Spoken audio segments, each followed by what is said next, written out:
l'invité de la matinale. KTO Radio. C'était en juin dernier dans son message aux participants de la deuxième conférence annuelle sur l'intelligence artificielle au Vatican. Le pape Léon XIV appelait à une IA juste et humaine, une IA responsable. Aujourd'hui, tous les domaines sont concernés par les progrès en matière d'intelligence artificielle, y compris dans la santé mentale. Notre invité ce matin est psychiatre et travaille au développement d'une IA au service des praticiens qui permettrait de mieux diagnostiquer et accompagner les patients. Professeur Louis Jehel, bonjour. Bonjour. Merci d'être avec nous. Je vous présente à nos auditeurs. Vous êtes professeur de psychiatrie, chef de service et chercheur à l'INSERM. Et vous êtes en ce moment même à Baltimore, aux États-Unis, pour participer à un congrès pour évoquer vos recherches. On en vient tout de suite. Sur quoi portent vos recherches, justement ? Alors, après une vingtaine d'années d'exercice de la psychiatrie, on va dire sur un mode conventionnel, j'ai toujours eu l'exigence de chercher à développer des méthodes de soins qui soient de plus en plus précises et efficientes pour aider les personnes qui nous font confiance. Et donc, depuis une dizaine d'années, je me suis orienté avec une équipe de recherche et des collaborateurs spécialisés dans ce domaine sur le développement d'outils qui utilisent l'intelligence artificielle pour donner, si j'ose dire, enfin à la psychiatrie, la capacité de faire un gain très important en termes de précision. Et pourquoi utiliser l'intelligence artificielle ou en tout cas, quel constat vous avez tiré de vos 25 années comme psychiatre ? Alors, bien sûr, la question elle est très importante. Pourquoi cette intelligence artificielle peut nous aider ? Elle peut nous aider parce que dès qu'on veut aller vers un recueil de détails plus important, et c'est ce que nous faisons notamment avec mon collègue, le professeur Mathieu Guidère, qui est spécialiste du traitement automatique du langage, quand on perçoit que dans le langage, il y a au-delà des émotions qui sont transmises, il y a la structure du langage que les linguistes peuvent nous apprendre à identifier dans sa composition de différents marqueurs de langage, qu'on appelle des marqueurs sémantiques, qui peuvent caractériser l'état d'une personne sur le plan émotionnel, eh bien, on peut là faire un gain important parce qu'on est capable d'entraîner une machine avec un très grand nombre de situations qu'on lui apprend à identifier, et la machine va pouvoir par la suite comparer par similarité entre ce que le patient va dire et ce que la machine a appris dans son entraînement, et donc elle va lui faire des propositions et elle va aller beaucoup plus vite que ce que l'homme pourrait faire s'il devait aller chercher dans ses dossiers pour les comparer à quoi correspond telle ou telle situation. Donc ça viendrait combler quelque chose qui ne fonctionne pas ou qui n'est pas abouti dans la prise en charge des patients en psychiatrie aujourd'hui ? Absolument. Vous savez, un élément majeur dans la santé mentale, c'est la question des émotions. Les émotions sont impactantes sur le développement de la santé globale et de la santé mentale en particulier. Mais les émotions, elles ont également la caractéristique, lorsqu'elles sont intenses, de perturber également l'analyse de la compréhension de ce qui est en train d'être vécu. On a tous pu traverser un moment où l'émotion nous amène à ne plus savoir exactement ce qui se passe, que l'émotion soit positive ou négative. C'est plus fort quand c'est négatif. Mais ces émotions, lorsqu'on les partage à un clinicien, qui est une personne humaine aussi, on lui transmet aussi ces émotions. Et donc, en lui transmettant ces émotions, et on apprécie que le médecin ou le psychologue d'ailleurs soit ce qu'on appelle empathique, ça veut dire qu'il ressent quelque chose de l'émotion, eh bien lui aussi va du coup être perturbé aussi dans sa capacité d'analyse, même si par sa compétence il peut prendre un peu plus de distance, mais quand même il va être touché. Et là on a une machine qui va être capable, lorsqu'on recueille du langage, un extrait de langage, eh bien, en accord avec le patient, on va demander à la machine de comparer ce qui a été dit là par rapport à des milliers d'informations, des centaines de milliers d'informations qui ont été transmises et accumulées. Et là, de façon très objective, la machine va nous faire une proposition de à quoi correspond pour elle ce qui vient d'être dit à ce moment-là, des quelques minutes de recueil, eh bien, comment elle voit, elle, ce qu'on appelle un peu le profil qui va caractériser, un profil psychologique qui va caractériser l'état émotionnel de la personne. Et vous parliez de la charge émotionnelle pour les praticiens, pour les psychiatres, pour les médecins qui sont dans ce milieu-là. C'est un métier où il y a beaucoup de souffrance au travail ? Mais bien sûr. Et moi, je développe surtout des outils, parce que ça fait partie de ma spécialisation en psychiatrie, qui est la psychotraumatologie. Ça veut dire que je m'intéresse beaucoup à l'impact émotionnel des événements graves auxquels les patients ont pu être confrontés. Et là, c'est particulièrement sensible quand les personnes nous rapportent des événements de vie où ils ont été agressés, ils ont pu être violés, ils ont pu vivre des actes de guerre ou de terrorisme. Eh bien, il y a une contamination émotionnelle de ceux qui écoutent ce discours-là.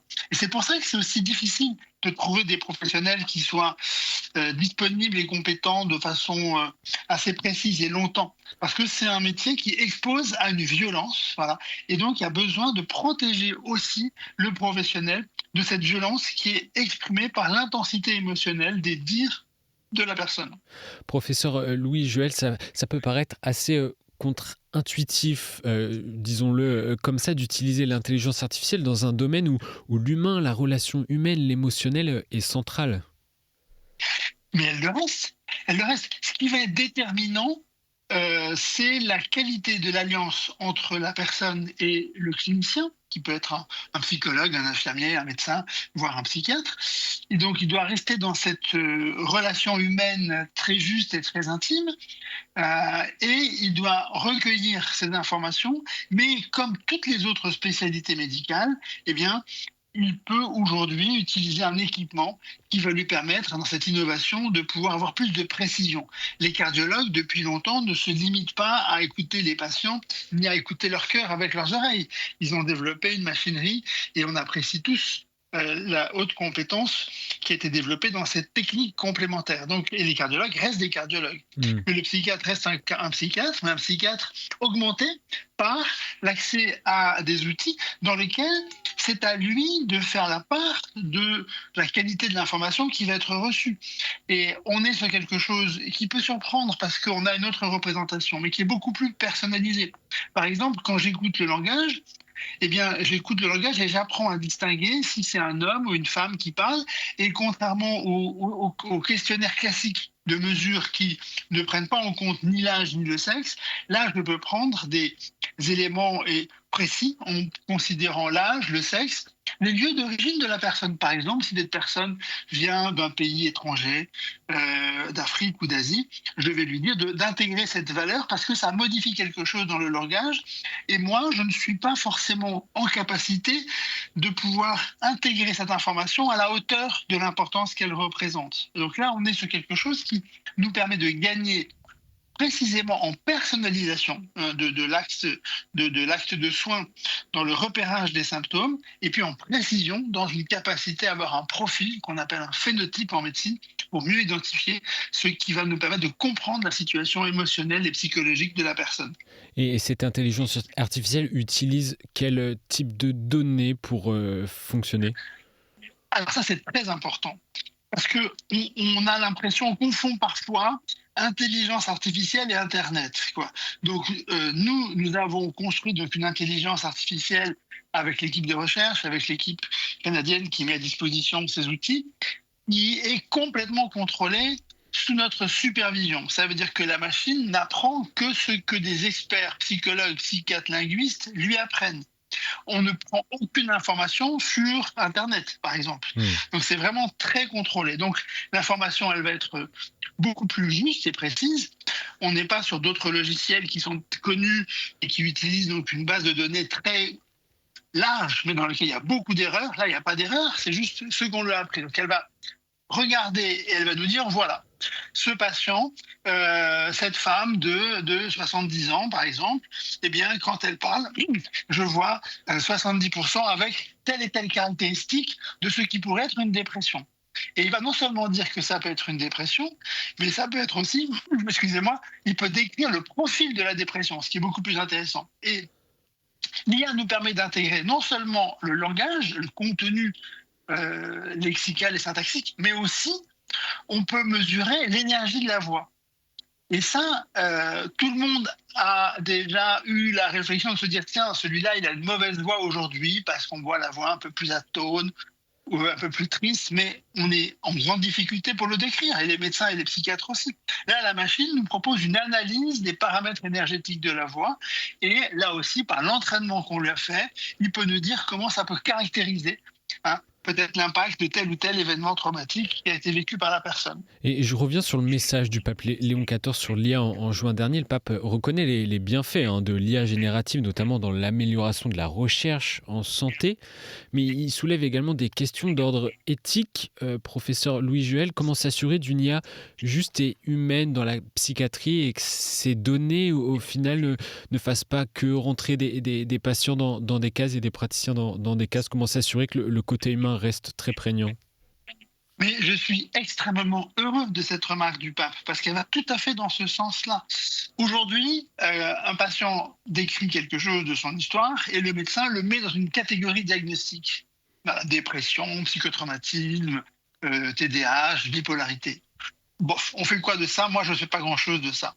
Et moi, ce que je propose avec cette méthode que nous proposons, c'est d'écouter la personne. On va recevoir le langage, l'extrait de langage, on vérifie avec elle que c'est bien ça qu'elle a voulu dire, c'est bien les mots qu'elle a voulu dire, qu'ils ont bien été entendus, et on demande à la machine de nous dire, dans ce qu'on a appelé nous une méthode en tandem entre la machine et le clinicien, qui vient proposer cette analyse, et c'est le patient qui va dire oui, ça m'est clair ce que vous me dites, ou non, ça je ne comprends pas. Donc on est dans quelque chose qui est très humain, qui est très relationnel, et qui vient donner un éclairage au patient sur ce qu'il est en train de vivre et qui l'amène à souffrir puisqu'il est venu consulter. Donc on a vraiment gagné à la fois en précision, on partage avec le patient puisqu'on partage les informations au fur et à mesure et les patients sont très touchés de cette qualité relationnelle qu'on peut leur apporter. Ils sont toujours invités à donner leur accord et ils l'acceptent tout le temps. Et ils acceptent aussi, ils apprécient beaucoup cette simplicité, alors que c'est des outils techniques très complexes. Ils apprécient la simplicité du retour qui va leur être fait et que le clinicien va consolider en termes d'éclairage pour voir en quoi ça lui permet de comprendre les éléments de sa souffrance psychique aujourd'hui avant d'aller vers une démarche thérapeutique qui sera psychologique ou pharmacologique. Et vous diriez, dernière question, qu'une révolution est à venir dans le domaine de la psychiatrie grâce à l'intelligence artificielle?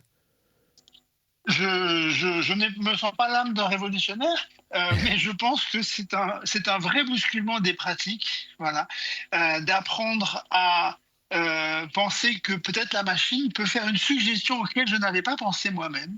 Et moi, ça me fait gagner énormément de temps et de qualité, et peut-être un peu aussi d'humilité, parce que je me dis souvent, tiens, j'avais pas pensé à ça. Et c'est vraiment juste, et c'est vraiment intéressant parce que le patient me dit, mais oui, je suis surpris que vous ayez trouvé cette information avec votre équipement, mais c'est vraiment quelque chose qui correspond à ce que j'avais vécu. Et je suis étonné parce que je ne pensais pas vous avoir dit autant de choses. Voilà. Et donc, c'est ça qui est intéressant et moi qui me fait gagner vraiment à la fois de la confiance avec le patient, de la précision, de la personnalisation. Et moi, je me sens moins seul aussi dans les réflexions que je vais apporter puisque j'ai un équipement qui s'appuie sur une démarche rigoureuse et scientifique et qui vient nous proposer une information. Et c'est en tous les cas le patient qui valide et moi, le clinicien, qui vais consolider ce que le patient a dit au vu des éclairages qui nous ont été proposés. Merci, professeur Louis Juel, d'avoir accepté notre invitation depuis Baltimore, où vous intervenez justement sur la question de l'intelligence artificielle dans le cadre d'un congrès annuel des chercheurs en psychotraumatologie. Bon congrès à vous, bon séjour aux États-Unis et merci d'avoir été avec nous. Merci beaucoup à vous, c'est un plaisir.